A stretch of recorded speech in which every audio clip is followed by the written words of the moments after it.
Good morning. Have we sound? Yay. Well, I'm back in the tent. Feels really nice, actually. I pick up Jen at the airport today at 11, and life goes on. It's another beautiful day here in Portland, Oregon. Beaverton East.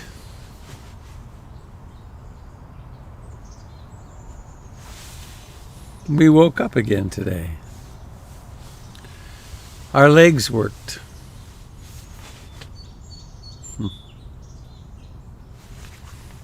All the technology is working so that we can actually pull this off again.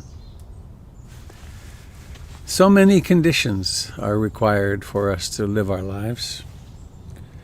It's a remarkably resilient but fragile thing, this life that we have.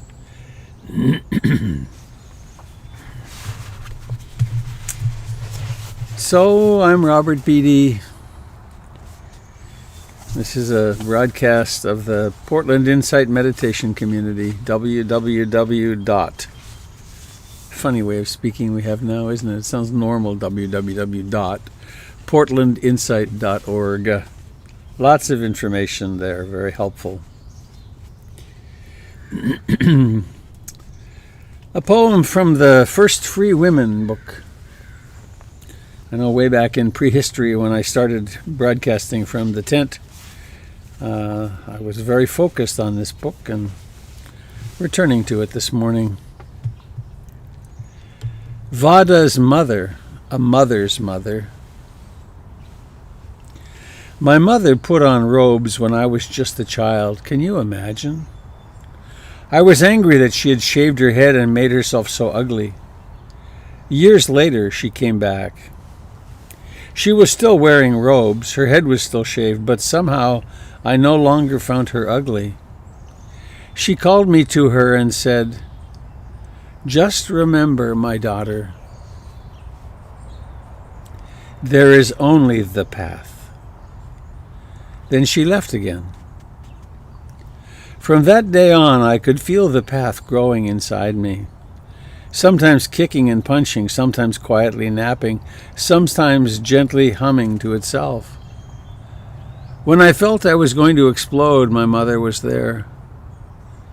"It's coming," she said. "Just relax. Let go. Say it however you want. You carry the path, and the path carries you. In the end, when it's your time, the final push will come from a strength you never imagined you had."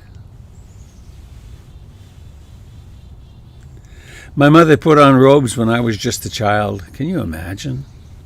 I was angry that she had shaved her head and made herself so ugly. Years later, she came back. She was still wearing robes, her head was still shaved. But somehow, I no longer found her ugly. She called me to her and said, "Just remember, my daughter, there is only the path." Then she left again. From that day on, I could feel the path growing inside me. Sometimes kicking and punching, sometimes quietly napping, sometimes gently humming to itself. When I felt like I was going to explode, my mother was there. "It's coming," she said. "Just relax, let go. Say it however you want. You carry the path, and the path carries you. In the end, when it's your time, the final push will come from a strength you never imagined you have." And in a break with usual practice, since I forgot to turn on the recording button, a third reading. Vada's mother, a mother's mother.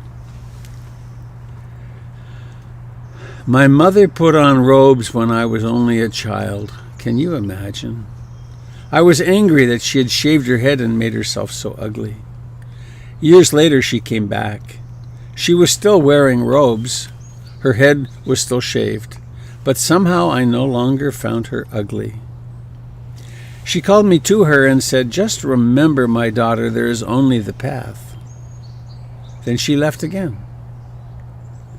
From that day on, I could feel the path growing inside me, sometimes kicking and punching, sometimes quietly napping, sometimes gently humming to itself. When I felt like I was going to explode, my mother was there. "It's coming," she said. "Just relax, let go. Say it however you want. You carry the path, and the path carries you. In the end, when it's your time, the final push will come from a strength you never imagined you had." A path. The path, the noble Eightfold Path.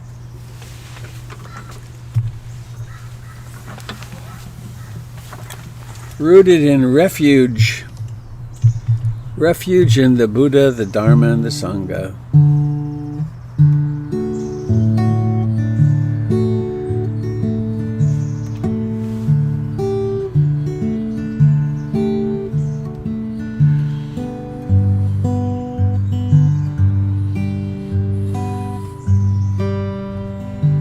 Noticing how every note doesn't exist, then suddenly it exists.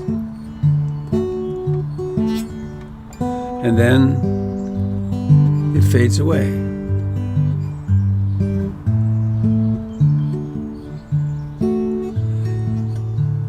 I take refuge in the Buddha, the one who shows me the way in this life. Namo Buddhaya, Namo Buddhaya, Namo Buddhaya.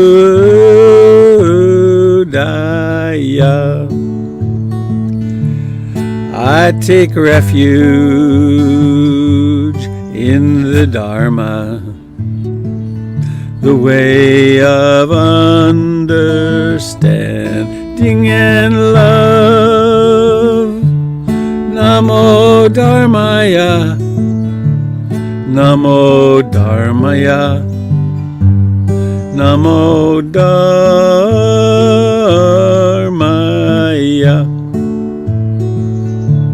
I take refuge in the Sangha,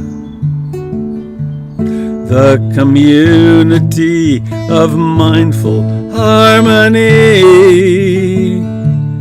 Namo Sanghaya, Namo Sanghaya, Namo Sanghaya.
We follow the ancient ritual.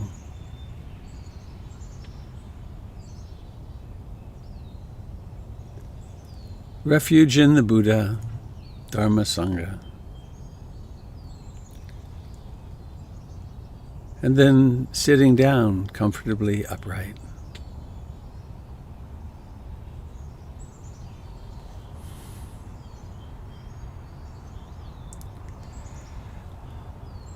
If we want to do work or modifications on the operating system of our computers, we shut down all the programs, all the activities, all the performance. It's the same with the human mind. If we want to train the human mind in the way that meditation does, we stop all the doing.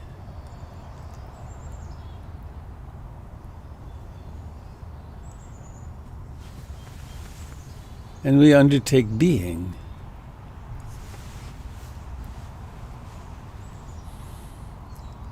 A human being.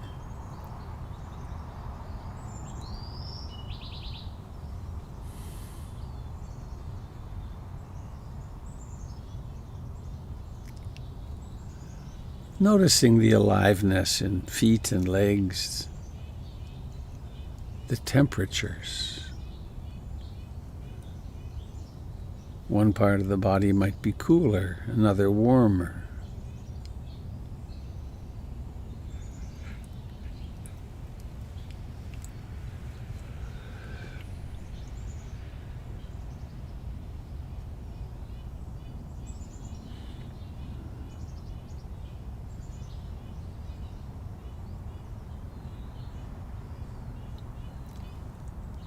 There's life in the face, what we take to be the face.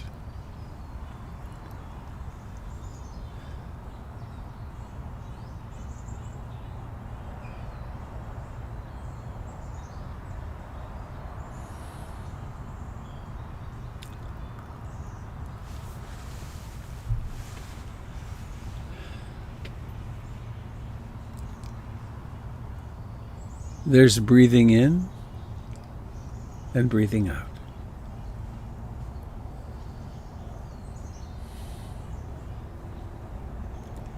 As surely as day follows night, in-breathing and out-breathing arise.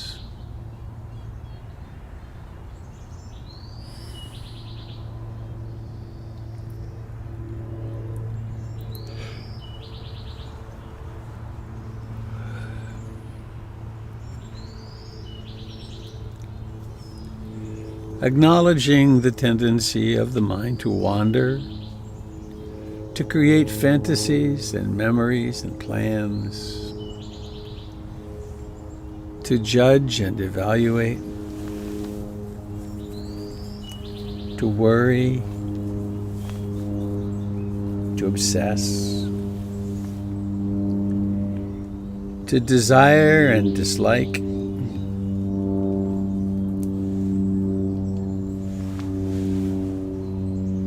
None of it's wrong. How could something be wrong? It just is.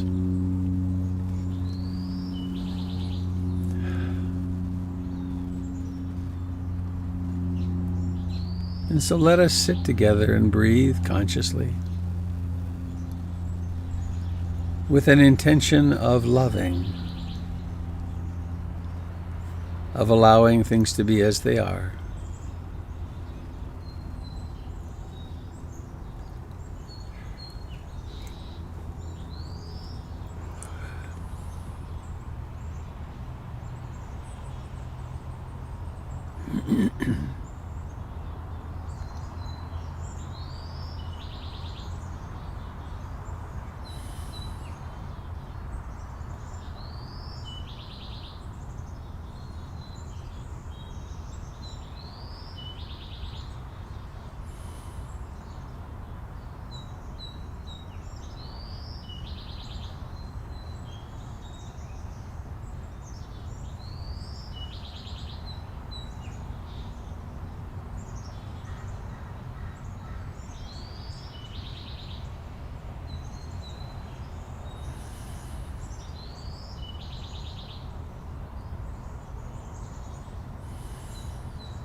It's such a relief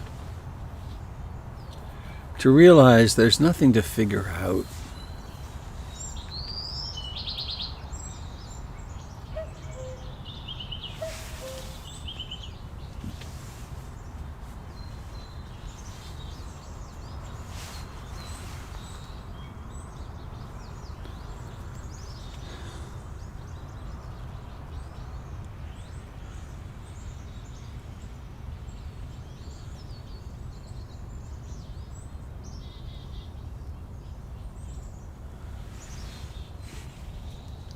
Noticing how each breath begins all by itself.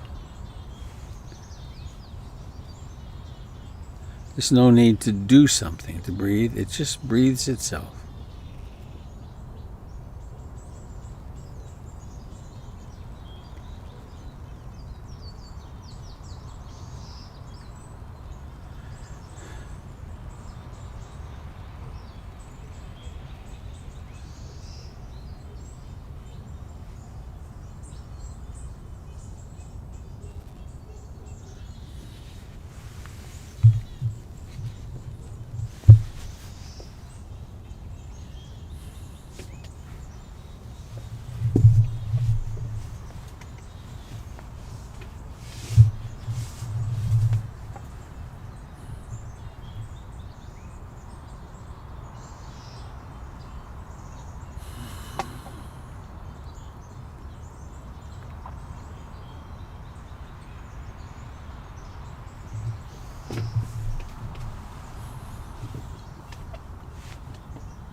Each breath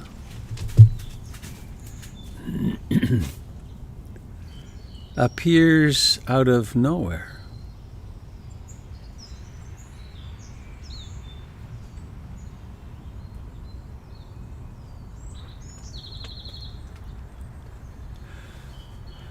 The body will, after an out-breath, be quite quiet sitting.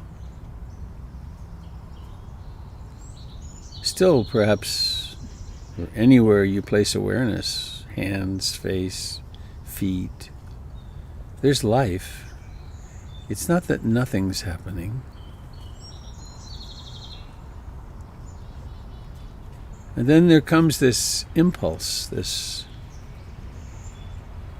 hunger for breathing in, and then the breathing in starts.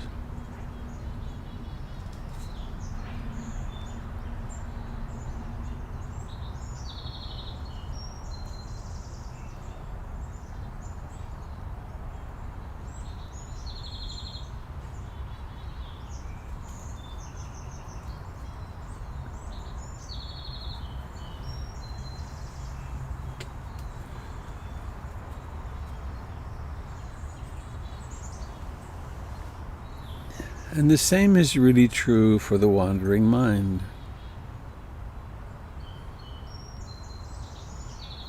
Sometimes there's a space and there's just breathing, just the sensations of the air coming in and out of the nostrils, or the chest and abdomen rising and falling.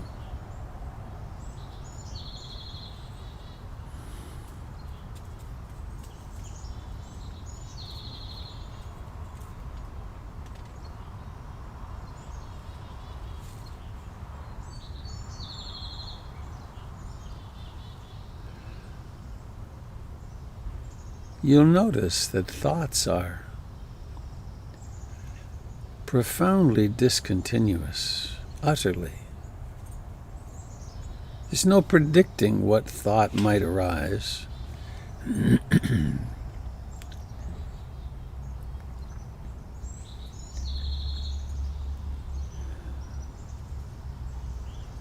And for the time of our formal, so to speak, meditation practice, the content of thoughts is irrelevant.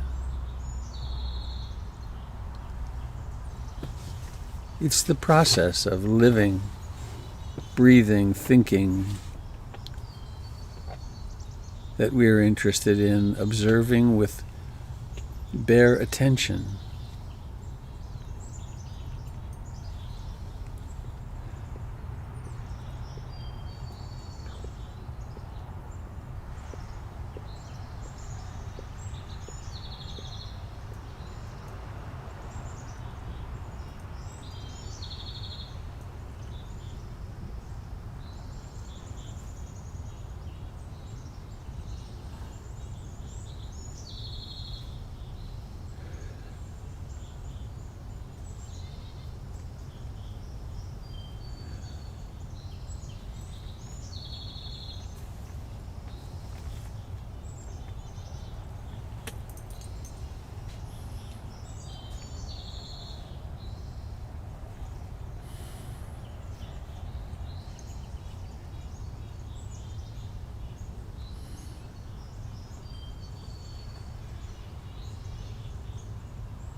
The breath exists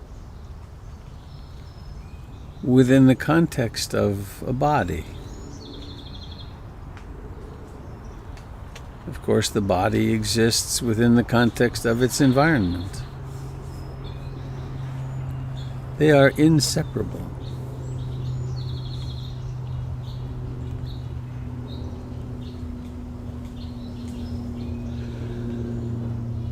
We have direct awareness, direct presence through the sense doors, like portholes on the universe. There's seeing and visual objects, the ear and auditory objects, the nose and olfactory objects, and the tongue and taste objects.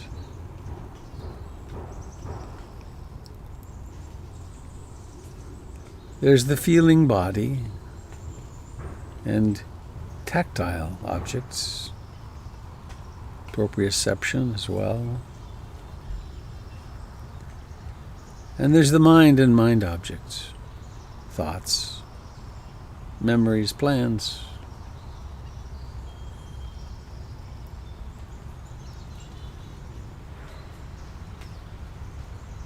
Please see how it is to acknowledge the body in its completeness, in its wholeness.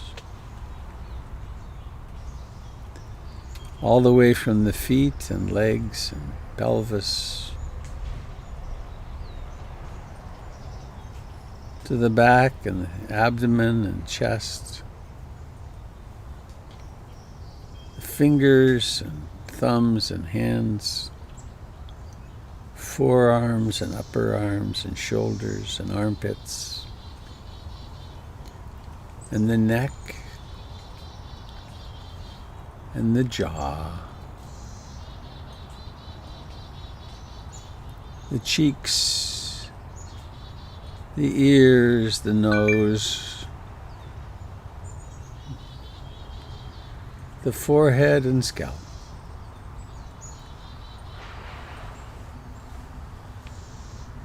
And the eyes,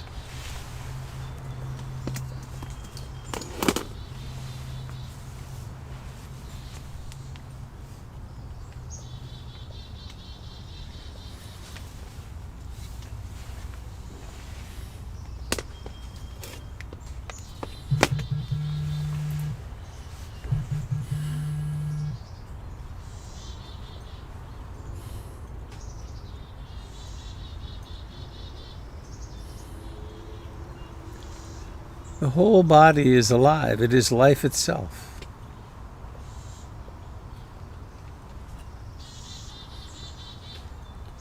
And awareness is also life. Awareness and the body unfolding together. Arising, co-arising.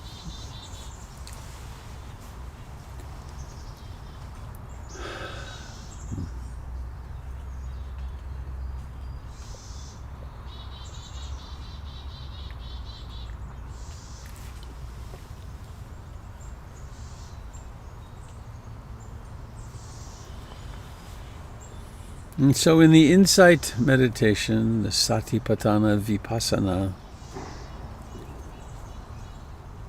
we observe the arising and passing away of everything.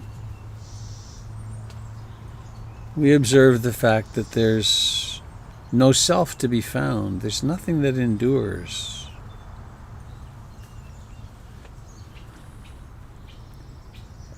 And we observe how the mind creates suffering by trying to make things last,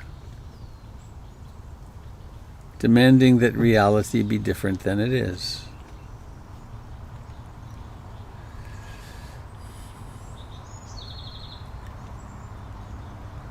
And then there's the other polarity where there are these precious, one-of-a-kind ever human beings. One of them that we are responsible for.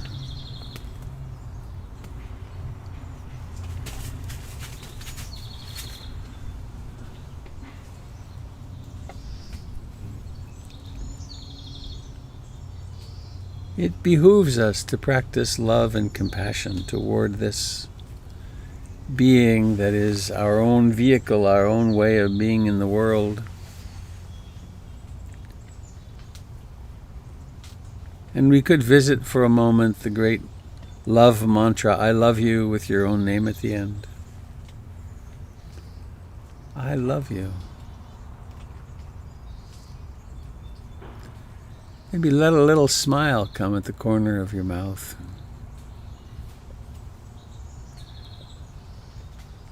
You might be surprised sometime when you do this, how real it is, how tangible.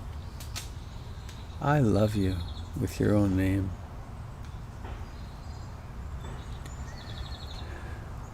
I know many of your flaws, speaking of oneself. I know the ways I think I should be better and more perfect, and I should have done some different things in my life and I shouldn't have done some things. Flawed again and again. I love you anyway, or I love you because of.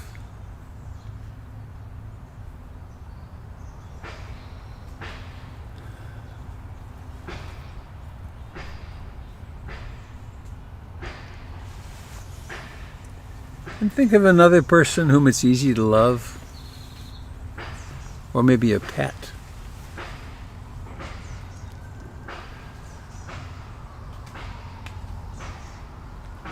I love you. Or you could imagine a golden or white light surrounding them, or whatever else comes to mind, however your intuition helps you to remember truly the only sensible perspective.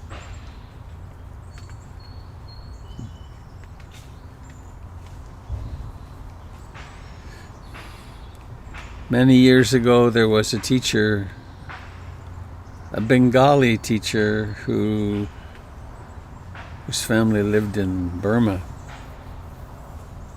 Her name was Reena Sirkar. She was in San Francisco. And she would finish her loving kindness meditations by saying things like, remembering how difficult life has been and life is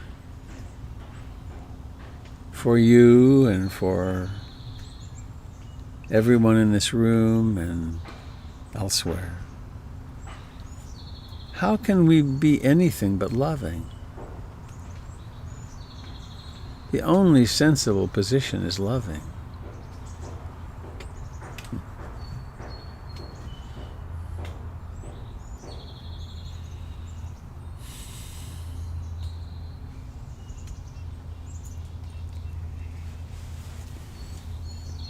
And on the in-breath, perhaps it might become, may I be happy.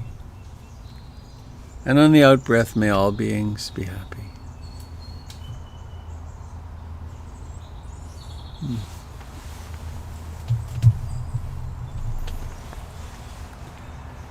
And please now bringing awareness into the region of the eyes. And even though you've done this many times, do it as though it was the first time. And then notice the arising of the intention, the message, the plan, to let the eyes open and then let them open. Open and seeing. Seeing.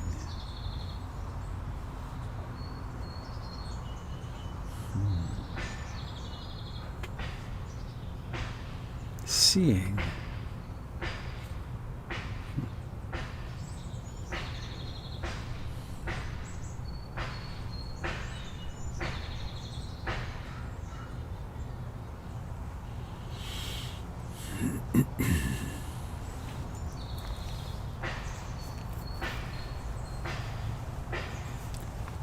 One of the wandering minds in this person this morning went back maybe 20 years.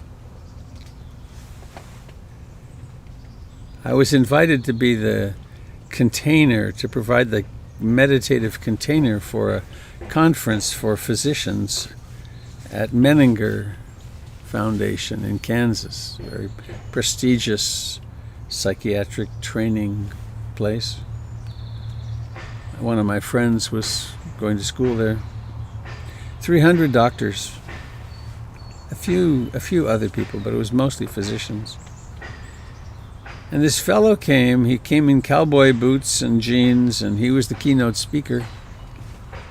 And I've tried to find out who he was, but I've never been able to glean that, and it doesn't matter. He came and he was very relaxed, and he started talking about how we'd all been subject to a cruel hoax.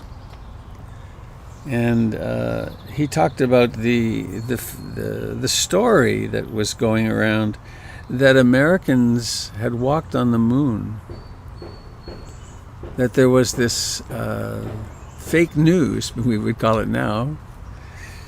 And he went on for quite a long time, further elaborating how this was just not true.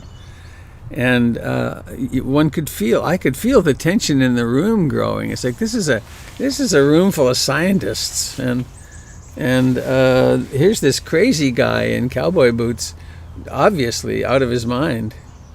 And then he brought it around to, he said, and you remember that picture that came back of the moon in the foreground and the earth behind. And you remember how beautiful the earth is in that picture, green and blue and alive? It's true that they sent human beings to the moon, but they never touched the moon. They lived inside their bubble. We call it a spacesuit. They took the earth with them because without the living beauty of the earth's atmosphere, they would die in an instant. And then he went on to talk about the exquisite the exquisite reality of life, and how we are not separate from our environment. We are the earth. The earth has taken birth as human beings, and we get to dance a little while in the sun. And we are held irreversibly in the arms of the earth. We are the earth. Such a relief the more that I reflect on that and think about it. Because it means, we really belong here. Just like this beautiful, I have a 80 to 100-year-old Douglas fir tree over a little ways over there. And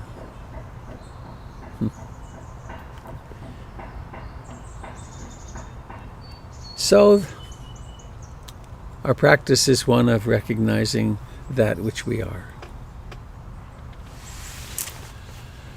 I want to thank you for joining in this practice this morning.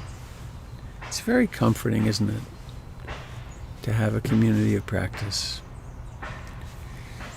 I have 2, maybe 3 announcements. One is Jim's Qigong Day is coming up rather quickly. It's on Saturday morning.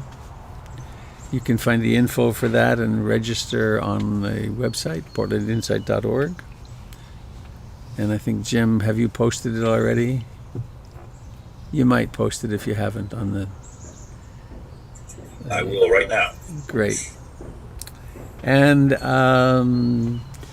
August the 1st is coming soon, and Kendall Summers and I will be doing a day of practice, 9 a.m. to 2 or 3, I forget the time exactly.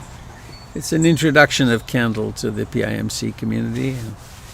It'll be a day of practice. Very good thing. And then the reminder that first, a thank you for all the generosity that's been forthcoming toward keeping PIMC going. And if you're not already making a monthly contribution or a contribution at all, please go to the website and have the delight, have the pleasure of contributing to something that's really important and life-giving and that supports you.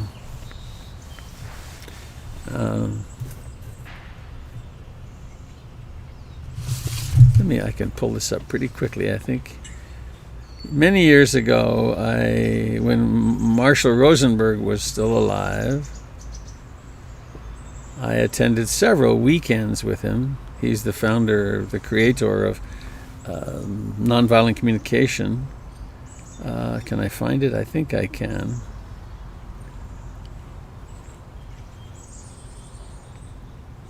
Here it is. Someone handed out cards at one of those that said this. It's about how to make a request. It's the other side of making a request. Please fulfill my request only if you're giving from the heart, joyfully. If you're doing it from your need to contribute to life. If it meets some other need of yours. Please do not fulfill my request if you're doing it out of guilt, shame, or obligation. Because you think you should to gain my affection or acceptance, or because you're afraid of how I will react if you don't. Imagine having this in your hand when you make a request of someone, and then there's the summary, which is very quick and easy to remember. Please fulfill my request only if you can do it with the delight of a small child feeding a hungry duck.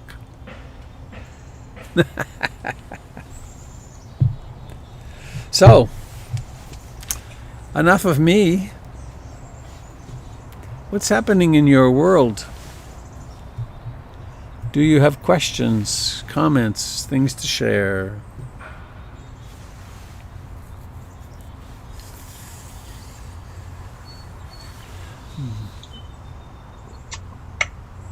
Hello, Robert. It's Janet. Hello, Janet. I do have a question. You mentioned the words bear attention. And my immediate thought was, oh, he wants us to barely attend to something. And then I thought, maybe that's not right. Mm-hmm. So let me suggest this. Please take your hands and put them together. Anyway, and then just move them back and forth a little bit. Like up and down like this. Rub your hands together a little bit. Okay. And one could pay attention to this as, oh, my hands are moving and I'm moving my hands and it reminds me of this and that. Or one could simply feel the sensations exactly as they are with no interpretation. Okay. Or one could maybe feel the pressure of your buttocks against the chair. And there's just sensation there. There's just contact. That's bare attention. And I don't know if you can hear, there's a hammering, a large sledgehammer. So there's hammering happening here. Or another example, better maybe. When I was in the mountains a few days ago, 10 days ago or so now, there was a lot of shooting. People were doing target practice with semi-automatic and machine guns. A lot, like thousands of rounds. I could hear that and have an interpretation that, what are all these people doing, and it frightens me, and there's a war coming, and I could go into all kinds of papancha, mental proliferation. Or I could simply notice pop, pop, pop, pop, pop, pop, pop, pop, pop, pop, pop, pop, pop, pop, pop sounds, and they're sounds that I don't attribute meaning to in some particular way. It's just bare attention. This is happening. Okay. Right now, over in that direction, which I guess is the closest major street, there's a roaring sound. And I could hear that as traffic. Mm-hmm. Or I could just notice sound. And it's not going from sound to the memory of what that sound means. It's just hearing. Yeah. Right. And it's a very important thing to be clear on, because it's foundational in the practice. Yes. And it's part of what sets us free. Like with thoughts, it's a thought. Mm-hmm. That's all, thought. Yes. It's been really helpful for me in emotions. Like, emotion, don't have to go be angry or go be fearful or... Yeah. They're, like you say, thank you very much, snip. Mm. And if one does get caught and it does become angry or becomes fear, then we just have bare attention to anger and fear. Mm-hmm. We don't create a self out of it.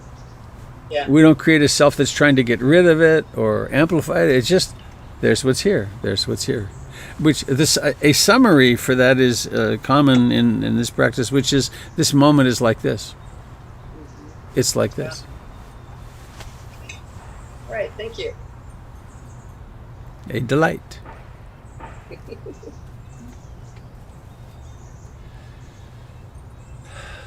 Robert, this is Jim. I had a conversation yesterday with my sister, who's 93 years old, and she's getting very good at bare attention.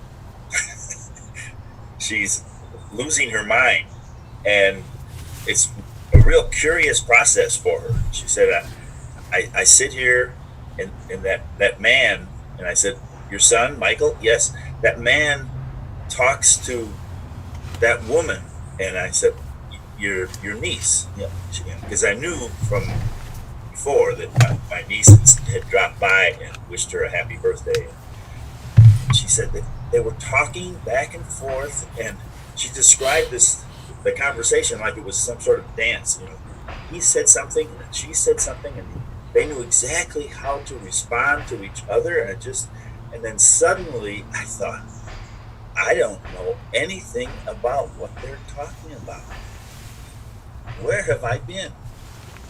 And then she would come back to the understanding, the realization that there was a conversation, but the content of the conversation was completely beyond her. Huh. And she was fearless. She would just say, then I started drifting again. And then I came back. And then she told me that about 6 times. And so there was no conclusions. There were no assumptions. There were no valuations. It's like this. These conversations go by, and then I say something, and I don't think it makes any sense in what they've been saying, and then they try to include me in the conversation. And it's so sweet. And then I wander again. And I said, it sounds like you're getting very tired. She said, I sometimes get very tired. Maybe I should give the phone to that man. And then she gave me back to my nephew, her son. And he said, you just heard the conversation.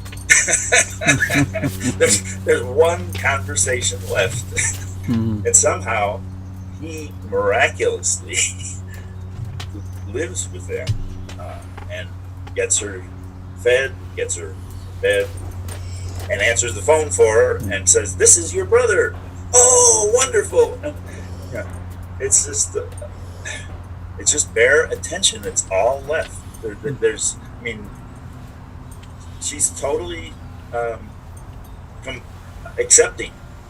There's no anger. Mm-hmm. All those years of meditation helped her accept what is. So what is for her is our example of how to let go. At Thank- 93, she can just leave it to the other people. Thank you, Jim. Robert, this is Lauren. Hi, Lauren. Hear me? Hi, good morning. I am struggling with decision making around COVID, and having the hardest time figuring out what to say yes to and what to say no to, and I'm looking at opening my women's clinic next week and having a lot of anxiety and missing my parents. And what struck me was one of the first things you said about, I'm going to be picking up Jennifer from the airport today. And immediately I was just like, oh my God, Tara got COVID and you have risk factors, and how in the world can you pick up your wife? And I just wonder where you're sitting with that, and if you have any, I know you've been concerned about it. I've been following this Zoom since day one, and I just, Yeah, there are no guidelines, so it's just really causing me a lot of the other side of my family got it too. My son, and I know. I don't know whether I haven't talked to him in a couple of days, but his wife is doing okay. Right. Very mild case. And the kids are okay. So, well, I know that Jennifer will have been meticulous on the plane in terms of masking and hand sanitizer, and she's a veterinarian. She's done surgery. She understands sterile technique, and so she'll have been very careful. But she could be carrying it. She was with other people, not carousing, but she was with her friend since childhood, and so. And also my stepdaughter, Nina, she blew through here yesterday or the day before with two friends, and they were going off to the coast to go surfing, rent wetsuits, and so she's a vector for me.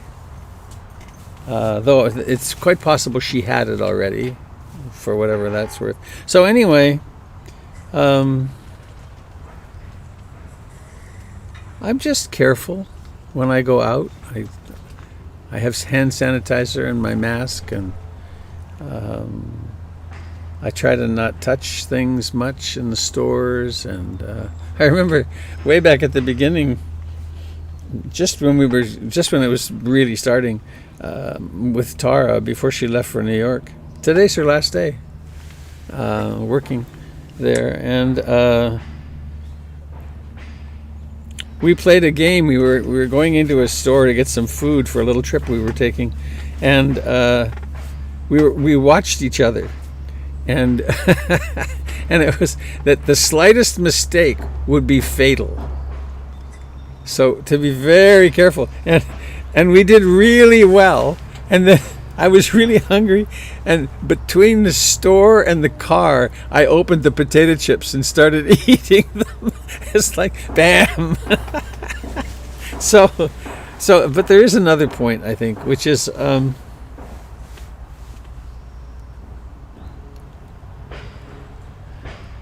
I may get it,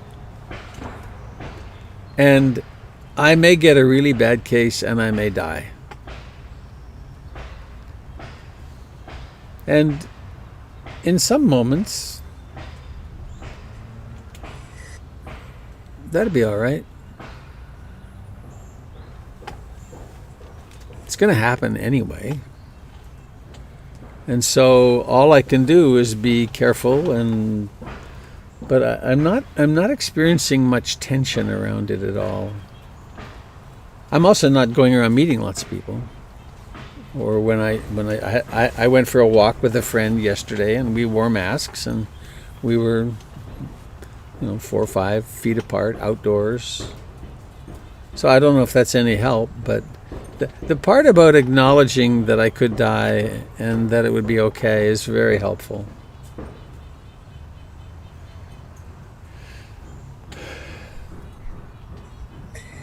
I'm not worried about dying. My question is really about navigating the decision-making process and people that I love, and yeah, thank you.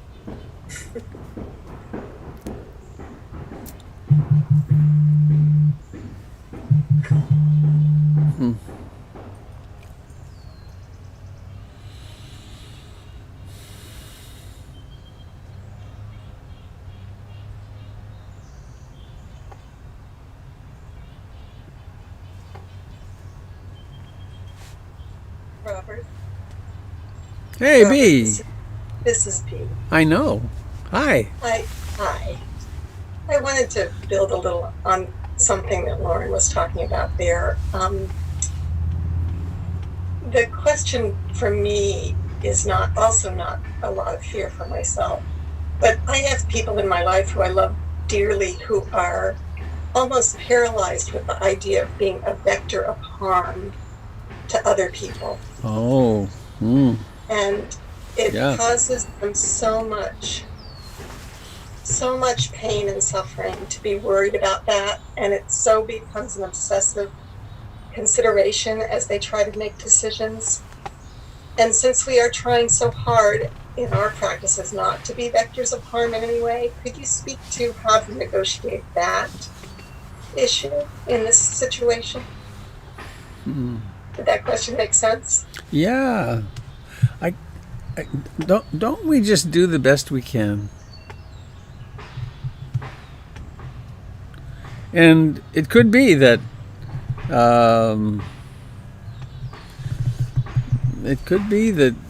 Jennifer comes home with COVID and I get it and it's awful, or I die, and it really wouldn't make any. It's not like she then becomes responsible for my death, or does that make any sense? We can just do the best we can, and it's probable that the tension around it is not much help.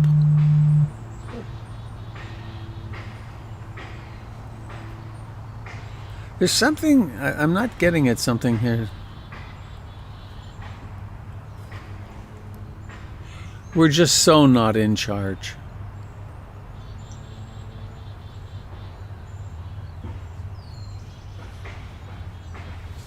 You know, if our karmic destiny is to be the vector that passes on this horrid thing to somebody, that's our karmic destiny. And we do the best we can. Does that make sense? It does make sense. It collides a little bit with the knowledge that a lot of people are having a hard time doing the best they can. I didn't say that very well. It collides a little bit with the number of people who seem to be not being very careful at all. And so I think other people are compensating by, then I need to be even more careful. Uh-huh. I mean, we are living in a very bizarre dual reality now, where many people are working very hard to contain this, and other people, for whatever, many reasons, right, not. And so there's that duality too. Mm-hmm. You know, there's a in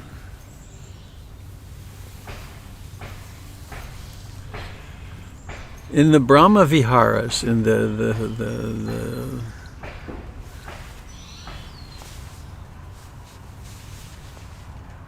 forgetting the framework, but there's loving kindness, compassion, sympathetic joy, and equanimity. It's the abode of the gods, and it's, according to the Buddhist teachings, and I believe it to be true, it's what's left when we remove the greed, hatred, and ignorance. What's left is love. There's room for everything. When love meets suffering, it converts to compassion. How can I help? When love meets success and flourishing, it turns to sympathetic joy, and I take delight in your success and happiness. And it's not just words, it's really true that I get a contact high because you're being happy and successful. And then there's the fourth, which is really of a different order, which is equanimity. And so there's a statement. I got a hair here.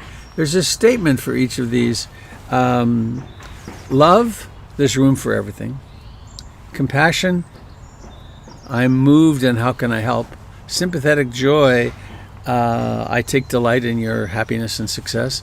And equanimity is, all beings are the recipients of their own karma. Not by my wishing or doing do people or do beings receive or experience what's happening in their lives. And it's a profound anti-codependent perspective, which is, I can do what I can, but people still have their own destinies. And one of the things that happens for many people as they become meditators is they become more and more compassionate and also more and more sympathetic, which isn't helpful. They vibrate sympathetically with other people's suffering, and it gets just heavier and heavier and heavier. And at some point it's crucial to develop the capacity of equanimity to realize, and the way that it works for me best is that I remember this is the way of the world. I am aware of, and relatively close to me too, in familial circumstances, of several places where the suffering right now is monumental. I've seen it coming. It's been years in the making, but the system is collapsing, and there's no resources for insight or even knowing how to use the support that's available. And the suffering is monumental. And it's not my problem.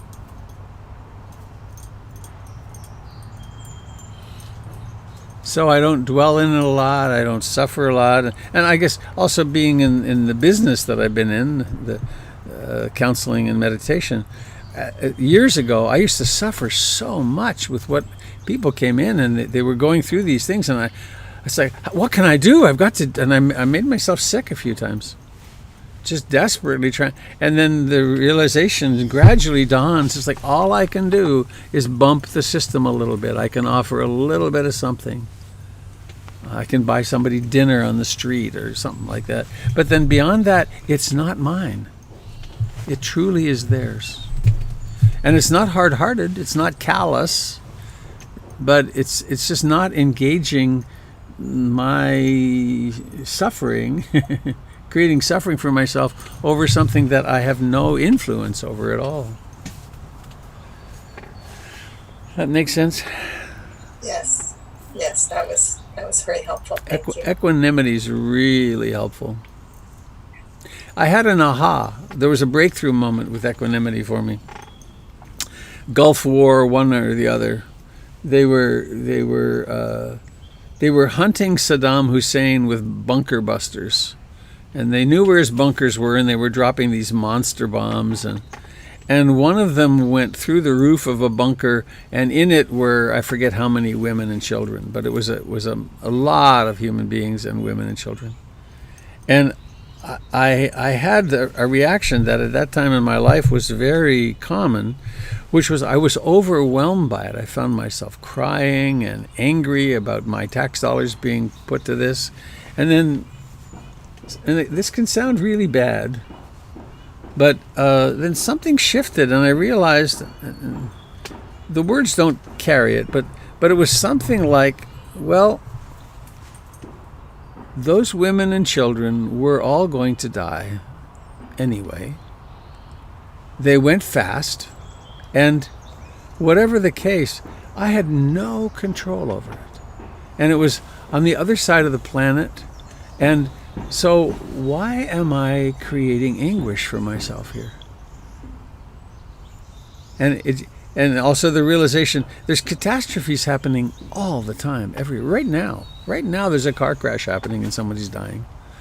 And why should I be importing this into my consciousness and then being upset when it truly isn't my problem.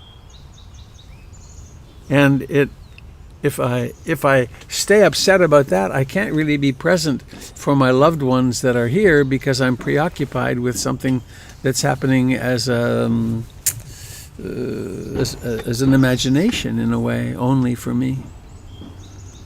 Now, that can sound really bad, I think, but it was quite a relief that I don't have to be upset about or feeling responsible for things that are not my business. They're not mine.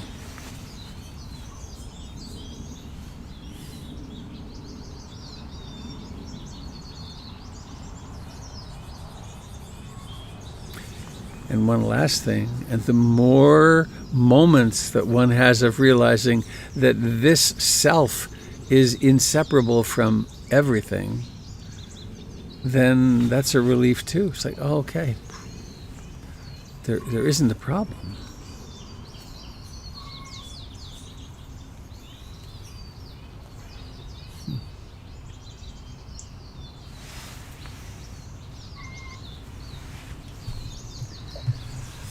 Which isn't to say that I don't get codependently caught up in different forms of suffering.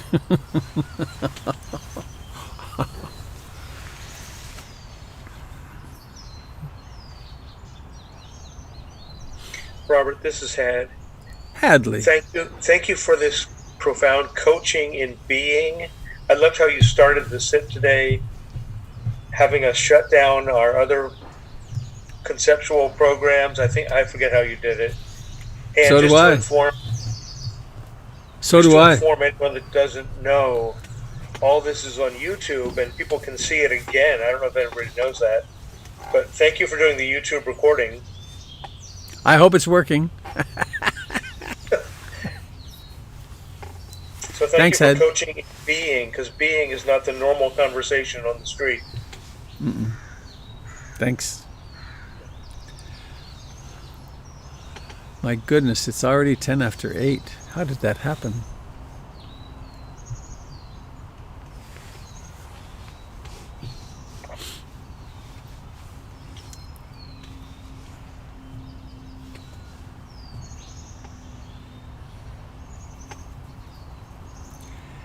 Anything else, dear friends?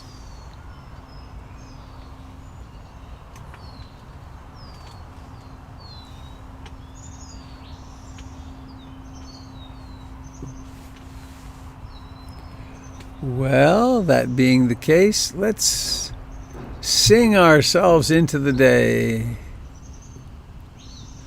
Unmute all, bring the kids.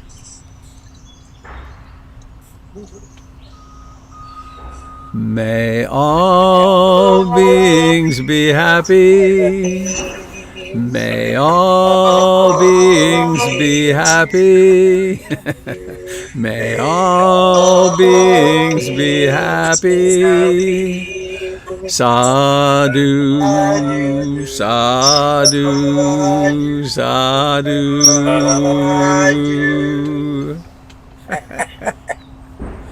And many more. The PIMC Tabernacle Choir. What harmonies! Wonderful day! Yes, to all. Happy trail. Goodbye, Sanghamistas. Bye. Bye. Bye, Debbie. Bye. Bye, Jim. Adios, Bye, friends. Billy and Lauren. Bye-bye. Bye-bye. Thanks for joining us on YouTube and Facebook. Thank you, Robert.